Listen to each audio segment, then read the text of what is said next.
तो class 10th के dear students, again हम लोग अपना जो चैप्टर अधूरा रह गया था टाइप्स ऑफ केमिकल रिएक्शन, उसी को पूरा करने के लिए अगेन हम लोग रिकनेक्ट हो रहे हैं थ्रू आवर वीडियो लेक्चर। तो हम लोग इस समय जो टाइप्स ऑफ केमिकल रिएक्शन पढ़ रहे हैं तो उसकी तमाम बेसिक बातें हमने शुरू पढ़ा दिया था। फिर जो 3 तरह के रिएक्शन हमने आपको पिछले वीडियो में पढ़ाया था, बताया था, इस वीडियो में जो बची रिएक्शन है उसे हम पूरा करने की कोशिश कर रहे हैं। तो हम लोग इसके पहले कौन रिएक्शन पढ़े थे? हम लोगों ने पहले कंबस्शन रिएक्शन पढ़ लिया था, उदाहरण दिखा दिया था हमने आपको पिछले वीडियो में। उसके बाद से हम लोगों ने वहाँ पर डिकम्पोजिशन रिएक्शन पढ़ लिया था और उसके बाद से हम लोगों ने यहाँ पर डिस्प्लेसमेंट रिएक्शन या विस्थापन अभिक्रियाएं पढ़ लिया था। अब उसी क्रम में हम अगली रिएक्शन मतलब चौथी रिएक्शन यहाँ पर देखने चल रहे हैं। ये बड़ी इंपॉर्टेंट रिएक्शन है, वैसे तो सारी इंपॉर्टेंट है लेकिन रिएक्शन कुछ ज़्यादा इंपॉर्टेंट है। तो हम चौथे प्रकार के रिएक्शन की आज हम आपसे बात कर रहे हैं और उस अभिक्रिया को कहते हैं हम लोग ऑक्सीकरण अभिक्रिया या ऑक्सीडेशन रिएक्शन। ये है ऑक्सीडेशन रिएक्शन या ऑक्सीकरण अभिक्रिया। इसको हम कह सकते हैं हिंदी में ऑक्सीकरण अभिक्रिया। ये ऑक्सीडेशन रिएक्शन या ऑक्सीकरण अभिक्रिया है। ठीक, तो पहले तो हमको समझना है कि आखिर में ऑक्सीकरण होता क्या है। ऑक्सीकरण होता क्या है तो देखिए जरा सा, अगर मुझे ऑक्सीकरण की परिभाषा बतानी हो तो क्या बताएंगे? पहले ऑक्सीजन से संयोग, वह अभिक्रिया जिसमें क्या होता हो, जिसमें ऑक्सीजन से संयोग होता हो, ऑक्सीजन जुड़ती हो, ऑक्सीजन से संयोग होता हो, उस अभिक्रिया को हम ऑक्सीकरण अभिक्रिया कहते हैं। और भी हो सकता है इसी प्रकार से जिस अभिक्रिया में हाइड्रोजन का निष्कासन हो उसे भी हम ऑक्सीकरण अभिक्रिया कहते हैं। यानी कि हाइड्रोजन का निष्कासन, जिसमें हाइड्रोजन का निष्कासन हो, बाहर निकाला जाए उसको, तो उस अभिक्रिया को भी हम लोग ऑक्सीकरण अभिक्रिया कहते हैं। इसी प्रकार से देखो इसकी तमाम परिभाषाएं और भी हैं, लेकिन ये चैप्टर डिटेल में आपका जब क्लास 11th में जाएंगे तो वहाँ पर आपको एक रेडॉक्स रिएक्शन पूरा कंप्लीट चैप्टर मिलेगा। तो वहाँ पर इसका डिटेल ढेर सारा आपको पढ़ना पड़ेगा, तो उतना आप डिटेल हम नहीं कर रहे हैं, 10th में चीज़ें तो कम ही हैं, फिर एक आध बातें और आपको हम बता दे रहे हैं। इसी प्रकार से अगर इलेक्ट्रॉन का निष्कासन हो, यानी अगर मैं कह दूँ यहाँ पर इलेक्ट्रॉन का निष्कासन अगर होता है तो उसे भी हम लोग ऑक्सीकरण अभिक्रिया ही कहते हैं। हालांकि परिभाषाएं और भी हैं, मैं बोल के सुना लिखने में भूल सुना दे रहा हूँ। देखो जैसे यहाँ लिखा था ऑक्सीजन ना, इसी प्रकार से कह सकते हैं कि अधिक विद्युत ऋणात्मक तत्व के परमाणु के संयोग को भी हम ऑक्सीकरण करने की परिभाषा आपकी और बन जाएगी। इसी प्रकार कर सकते हैं कि अधिक विद्युत धनी तत्व के निष्कासन को भी हम ऑक्सीकरण कहते हैं। इसी प्रकार से हम कह सकते हैं, एक आपको आगे चल के मिलेगा, उसका नाम है ऑक्सीकरण संख्या में वृद्धि को हम ऑक्सीकरण कहते हैं। तो सारी बातें आप क्लास 11th में पढ़िएगा। यहाँ पर आपके लिए हालांकि 2 ही आपके लिए पर्याप्त, हमने तीसरा आपको एक्स्ट्रा बता दिया, तो इसको आप ऑक्सीकरण आप समझ सकते हैं। तो ऑक्सीकरण किसे कहेंगे? हम कहेंगे ऑक्सीकरण अभिक्रियाएं वे अभिक्रियाएं होती हैं जिसमें क्या क्या हो सकता है ये बताना। ऑक्सीजन से संयोग होता हो, या मान लो अगर ये ना हो तब क्या हो, तब हाइड्रोजन का निष्कासन, हाइड्रोजन निकले, अभी उदाहरण में हम लोग क्लियर कर पाएंगे। और ये भी ना हो तो क्या हो, अभी इलेक्ट्रॉन निकले। तो तीनों में से कोई अगर बात अगर होगी तो इसे हम ऑक्सीकरण अभिक्रिया कह सकते हैं। अब इसको हम लोग उदाहरण के माध्यम से समझ ले रहे हैं। देखिए जैसे मान लीजिए हमने यहाँ पे क्या लिखा, हम इसका पहला उदाहरण लिख रहे हैं, रिएक्शन नंबर ए।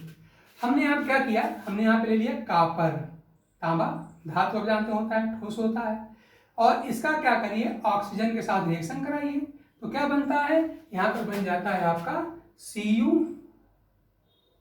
CuO यहाँ पर बनता है। तो वो चूंकि यहाँ पर 2 है तो आप इसको बैलेंस करने के लिए यहाँ पे 2 लिख सकते हैं। हम केमिकल बैलेंसिंग आपको बाद में बता भी देंगे। ये हमारे अभिक्रिया हो गई। अब जरा इसको पहली परिभाषा देखो, ऑक्सीकरण क्या होती है? हमने क्या कहा, ऑक्सीजन से संयोग जिस अभिक्रिया में होगा उसे हम कहेंगे ऑक्सीकरण। और यहाँ साफ साफ दिखाई दे रहा है कि यहाँ पर कापर आपका जो है, कापर धातु का ऑक्सीजन से संयोग यहाँ पर हो रहा है, यानी हम कह सकते हैं कापर का यहाँ पर ऑक्सीकरण हो रहा है। तो पहली परिभाषा क्या थी हमारी ऑक्सीकरण की, तो आप कहते हैं ऑक्सीजन से संयोग को हम कहते हैं ऑक्सीकरण। और यहाँ साफ साफ दिखाई दे रहा है कि कापर धातु का ऑक्सीजन से संयोग हो रहा है, यानी ऑक्सीकरण हमारा ये हुआ। ठीक, चलिए अब इसका हम दूसरा उदाहरण ले रहे हैं। देखिए जैसा दूसरे अभिक्रिया में जरा आप इसमें देख लीजिए, दूसरे में क्या दिखाई दे रहा है यहाँ पर कि जिंक हमारे यहाँ पर देखिए जैसा जिंक ये जस्ता है, ये भी आप जानते हैं जस्ता भी धातु होता है, हम सारे लिख दे रहे हैं, ठोस धातु होता है। ये भी मिल जाए O2 से। देखिए यहाँ भी हाल हो रहा है कि एक पदार्थ यानी कि जिंक धातु का क्या हो रहा है, ऑक्सीजन से संयोग हो रहा है, और जिन अभिक्रियाओं में ऑक्सीजन से संयोग होगा उसे हम क्या कहेंगे, ऑक्सीकरण अभिक्रिया कहेंगे। तो आप इनको भी आप क्या कर सकते हैं, यहाँ से बन जाएगा आपका जिंक ऑक्साइड। तो इस तरह से आप इसको भी ऐसे बैलेंस कर सकते हैं, बैलेंसिंग आपको हमारे बाद में बता देंगे। तो इसको भी हम ऑक्सीकरण अभिक्रिया कहेंगे। अब जरा एक और उदाहरण आप देखिए इस अभिक्रिया में, तीसरी अभिक्रिया देखिए जैसा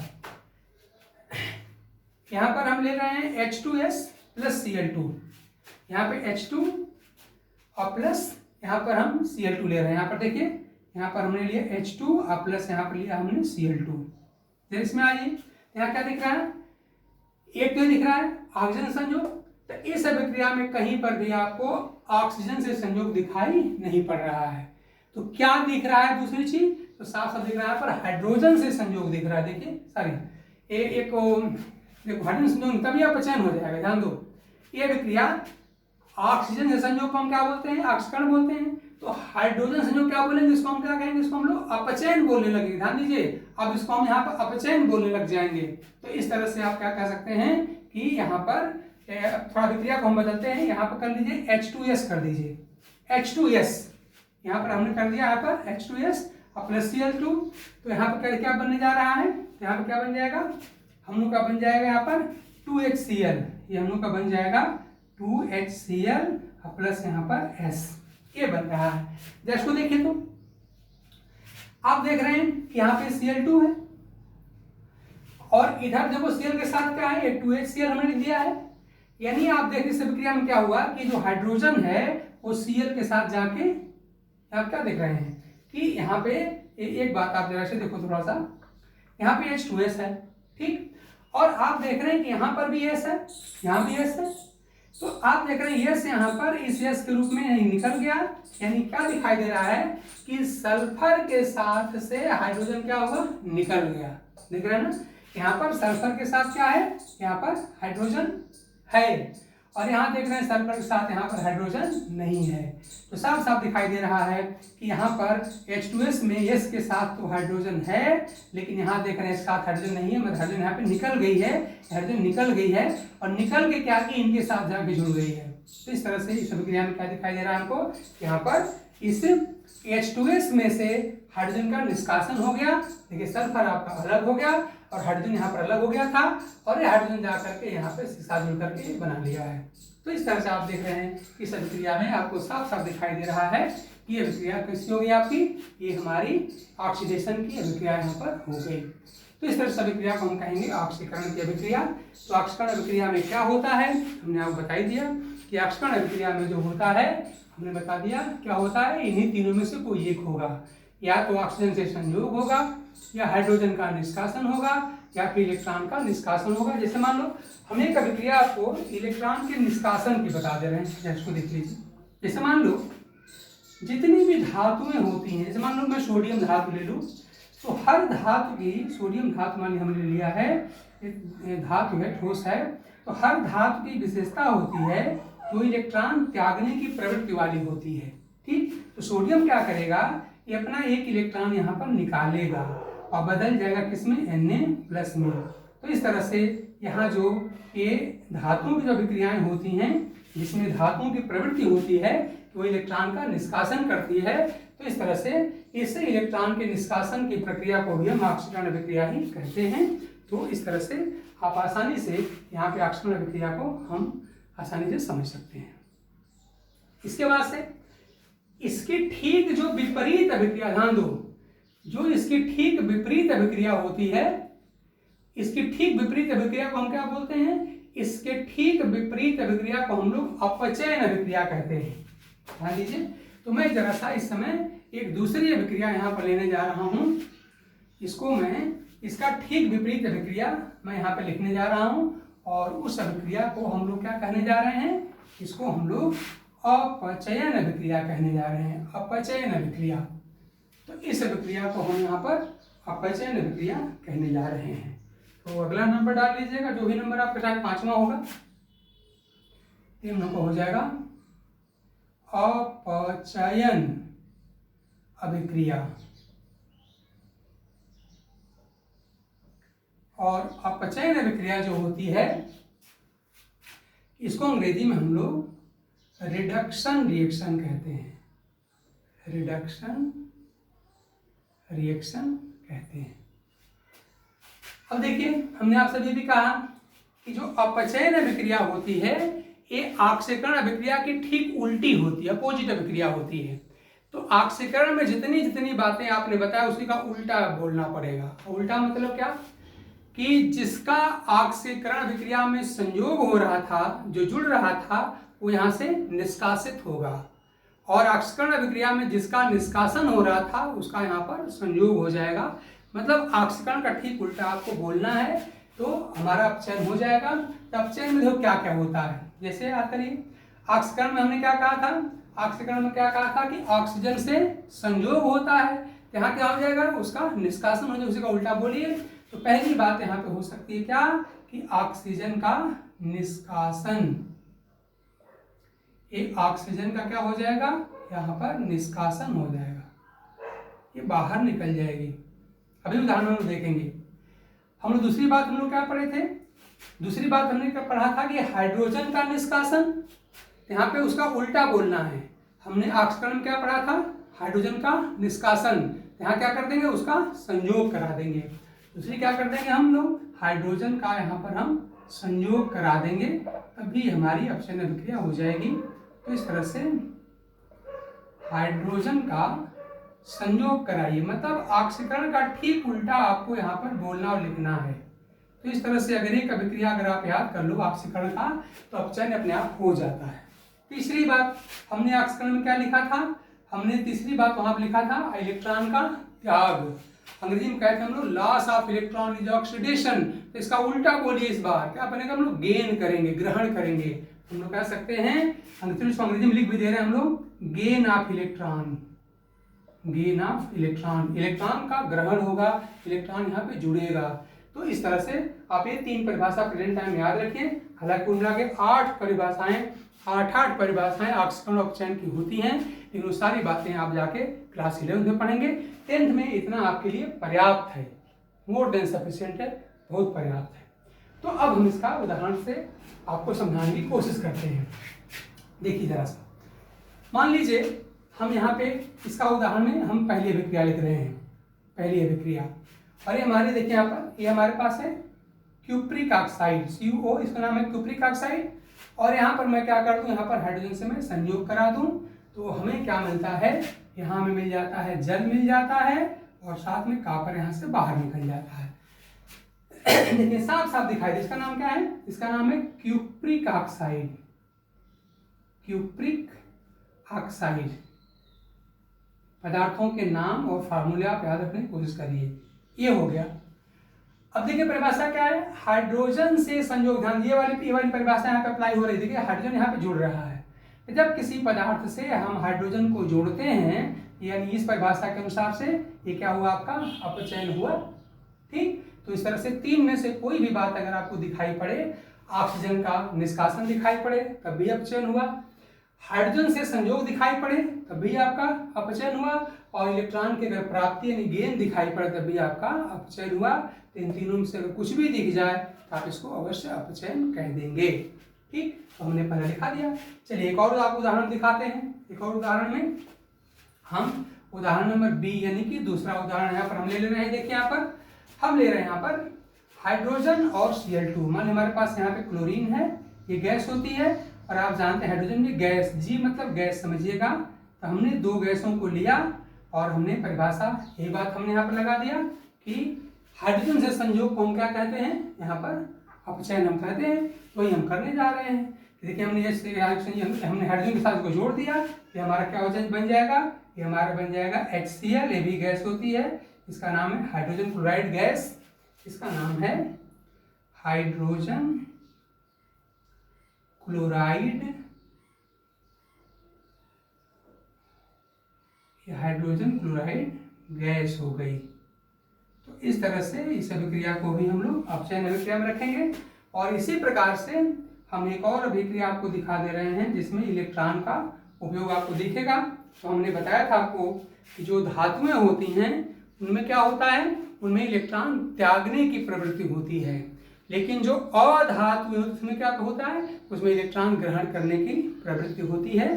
तो हम अधातु अगर यहाँ ले लेते हैं तो हमारा अच्छा उदाहरण आपको मिल जाएगा। जैसे मान लीजिए कि आपने कहा कि हमारे पास एक क्लोरीन यहाँ पर अधातु है, ठीक, और क्लोरीन का मान लीजिए वहाँ पर हम एक ही परमाणु लिख रहे हैं। इसके अंदर प्रवृत्ति क्या होती है कि एक इलेक्ट्रॉन ग्रहण करके और क्या बनाती है, ये Cl- यानी कि क्लोराइड आयन में बदल जाती है।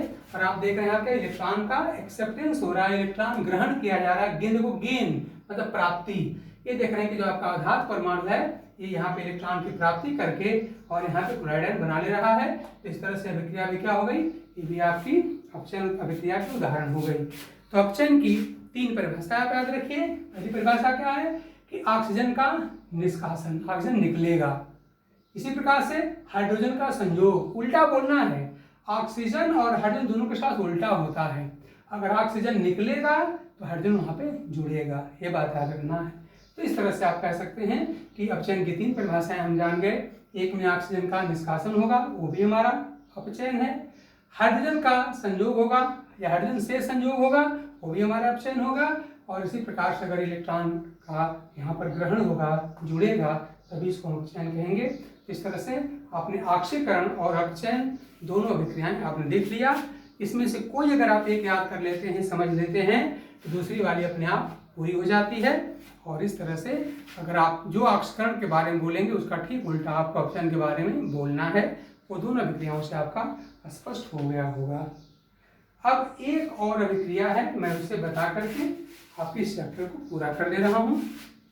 और उस अभिक्रिया में क्या हो दिखाई पड़ेगा कि अभी हमने ऑक्सीकरण और अपचयन दोनों अभिक्रियाएं पढ़ा, उसमें क्या दिखाई पड़ेगा कि अब तक हमने जो अलग अलग दे पढ़ा वहां दोनों अभिक्रियाएं एक साथ आपको दिखेंगी। उनको हम कहते हैं रिडॉक्स अभिक्रिया, रिडॉक्स। तो अगली अभिक्रिया जो हमारी हो जाएगी वो हो जाएगी रिडॉक्स अभिक्रिया। तो हम अगली अभिक्रिया को ले रहे हैं, उसका नाम है रिडॉक्स अभिक्रिया। देखिए अगर आप इसका थोड़ा सा ब्रेकअप करें रिडॉक्स, तो रिडॉक्स का मतलब क्या, देखिए यहाँ पर ये किससे बना है, रिडक्शन प्लस ऑक्सीडेशन से बना हुआ है। ये किससे बना है, ये बना है रिडक्शन और प्लस ऑक्सीडेशन, इन दोनों के मिलने से बना हुआ आपका रिडॉक्स। तो इस तरह से हम रिडॉक्स रिएक्शन किसे कहेंगे, तो आप अगर थोड़ा सा इस शब्द के ब्रेकअप पे अगर जाते हैं तो ऐसी अभिक्रियाएं जिसमें रिडक्शन और ऑक्सीडेशन, मतलब जिसमें अपचयन और ऑक्सीकरण दोनों अभिक्रियाएं एक साथ हों, उन्हें हम कहते हैं रिडॉक्स रिएक्शन।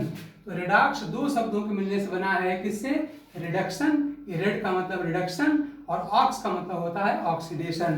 तो ये रिडॉक्स अभिक्रियाएं क्या होती हैं, तो अभी ऐसी अभिक्रियाएं होती हैं जिसमें रिडक्शन मतलब अपचयन और ऑक्सीडेशन मतलब ऑक्सीकरण दोनों अभिक्रियाएं एक साथ होती रहती हैं। तो हम लोग रिडक्शन अभिक्रिया भी अलग से पढ़ चुके हैं और ऑक्सीडेशन रिएक्शन भी अलग से पढ़ चुके हैं। तो अब इस अभिक्रिया को पढ़ना बहुत आसान हो जाएगा और उदाहरण के माध्यम से आपको हम दिखा रहे हैं। उदाहरण क्या देखिए, तो अब आपकी शायद 5वें 6वें नंबर की रिएक्शन की जो भी हो नंबर देख लेना अपना। हम देखिए यहाँ पे इसको लिख रहे हैं, देखिए ऐसा हम इस तरह की पहली रिएक्शन लिख रहे हैं ए। आप देखिए ऐसा हम ले रहे हैं यहाँ पर हाइड्रोजन सल्फाइड एक गैस है और प्लस यहाँ पे Cl2 हम ले रहे हैं और यहाँ पर बना रहे हैं 2HCl और प्लस S। जरा इसको देखिए, इसमें अगर देखो जरा सा तो यहाँ पे 2 बातें साफ साफ दिख रही हैं। एक बात क्या दिख रही है कि यहाँ पे H2S है और H2S में देखिए जो सल्फर यहाँ दिख रहा है, ये सल्फर ये आपका बदल रहा है किसमें, S में बदल रहा है। तो सल्फर ने क्या किया कि अपने हाइड्रोजन का त्याग कर दिया, देख रहे हैं ना, यहाँ पे H2S है और यहाँ पे S के साथ हाइड्रोजन था।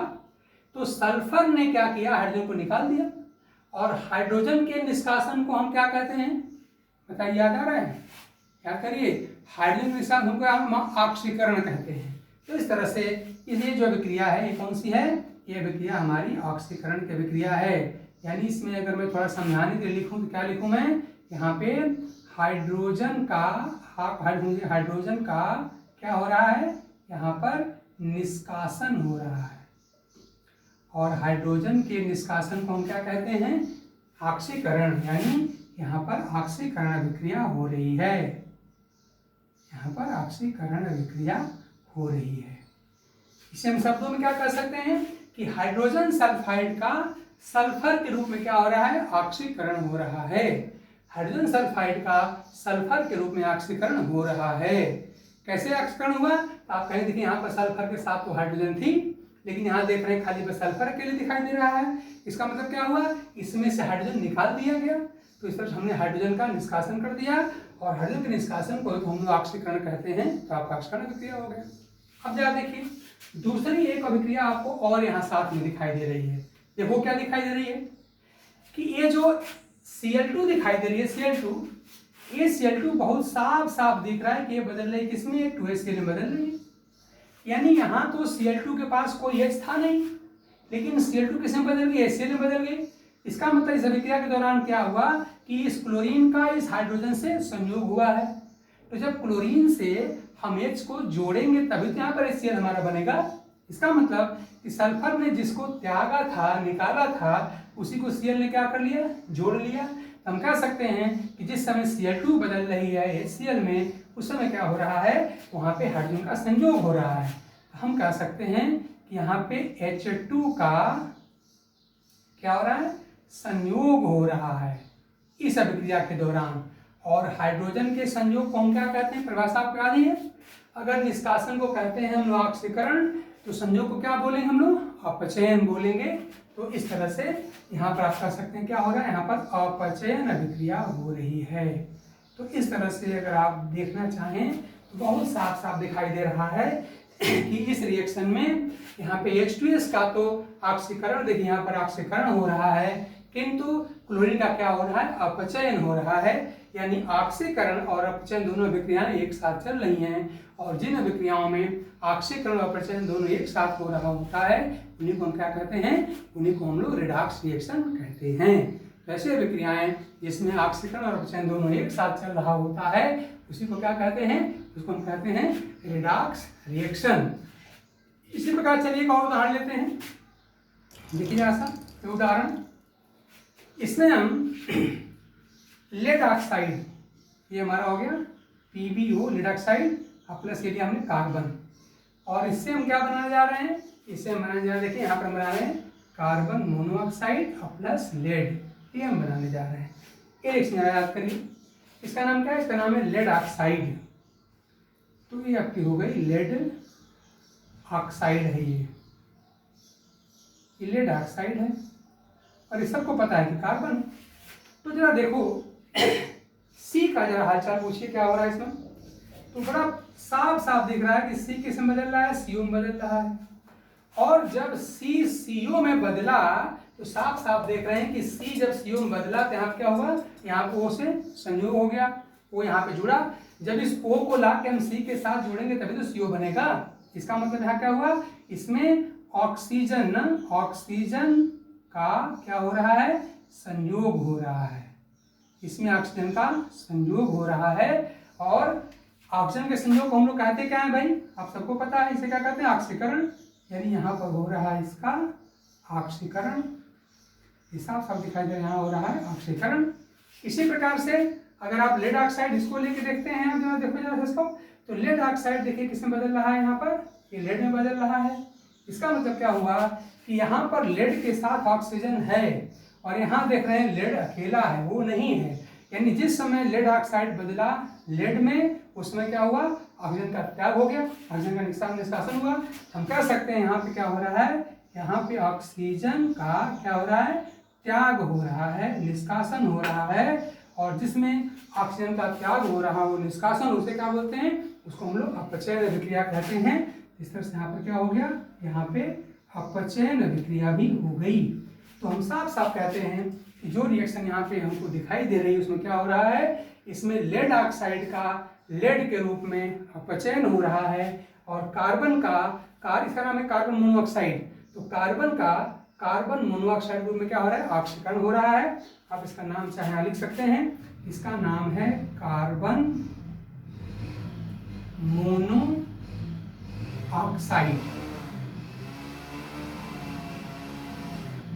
इस तरह से आप देख रहे हैं यहाँ पर लेड ऑक्साइड का लेड में हो रहा है अपचयन और कार्बन का कार्बन मोनोऑक्साइड में हो रहा है ऑक्सीकरण, यानी ऑक्सीकरण और अपचयन दोनों विक्रियाएं एक साथ हो रही हैं और ऐसे विक्रियाओं को हम कहते हैं क्या, रेडॉक्स अभिक्रियाएं। तो इस तरह से इतनी प्रकार की अभिक्रियाएं आपको पढ़नी होती हैं, आपके सिलेबस में यही था और इसी के साथ हमने इन सारे रिएक्शन का सेट आपको पढ़ा दिया।